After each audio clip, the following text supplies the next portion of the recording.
If you're willing to put yourself above the Constitution, an oath you swear when you take office, a member of Congress, you swear an oath to the Constitution.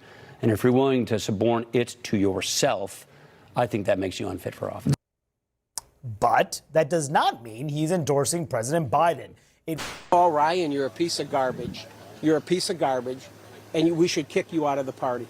Don't go spouting your mouth off and saying you're a conservative. You're spitting in the face of the leader of our party, Donald Trump. I mean, grow up a little bit. Yep. Can't fight fire with water. You gotta fight fire with fire. You can't fight fire with water? Yeah. Depends on what's in the fire. They specifically do fight fire with water. Yeah. He knows what this trial with Hunter Biden was about. This is about smoke and mirrors. This is the red herring. This is a distraction from what you've talked about the entire show, which is that it's not just criminality we're worried about with the Biden family. It's national security we're concerned about. We need to know as American citizens that when Joe Biden, as president of the United States, is making decisions for this country, he's made decisions based on what's best for the American people and not what's best for the bank account of the Biden family. Obvious to you, a ploy to protect the Biden family from the really serious stuff. Here's a gun charge. You're never going to end up in jail because Dad's president. We've got to get the stink of this off of us. We got to make people believe in the DOJ, even though we've manipulated and politicized it. The influence peddling of the most corrupt political family in American history is the real story. That's what we really should be talking about. This gun stuff is nonsense. It makes no difference whatsoever. And this little tax thing coming is the same thing. Terrible. But Americans are not struggling. You know, this is the worst platform.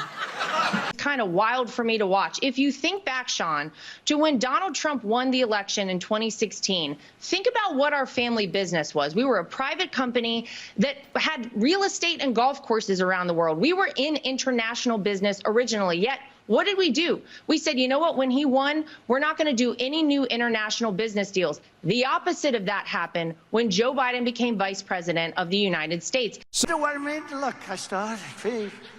Even I say to myself, you're a frickin' genius.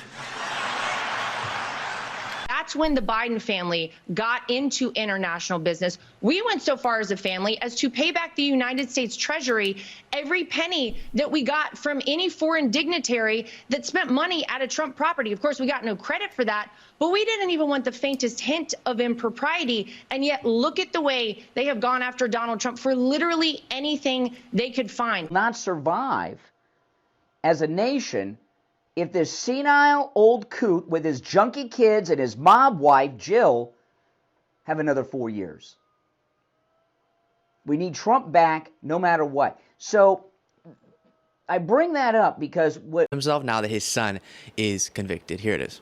This is a new era in America, and I think it goes against the ilk of who we are as Americans and our faith in the criminal justice system. In the end, this jury of ordinary people from Delaware were not intimidated by that family, and they recognized that this was a clear-cut case and that clearly no one's above the law.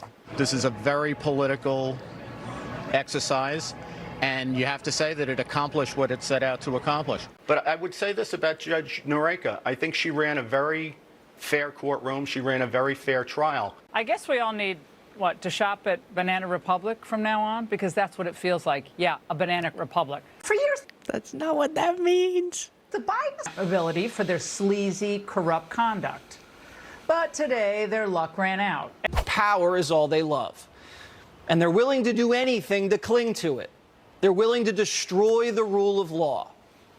The Republic has been wounded by weak lawyers and talentless political bloodhounds. It gave me a little boost of confidence in the American legal system, although they still have a lot of work to do to win me back. I believe that there was a conscious collusion of allies that came together. It's pretty obvious, with a private strategy to eliminate a common shared adversary. Hunter's going to jail, so Joe doesn't have to. And when he comes out, he'll be rewarded for his loyalty, like a made man in a Biden crime family. This is a distraction from the influence peddling and the kickbacks.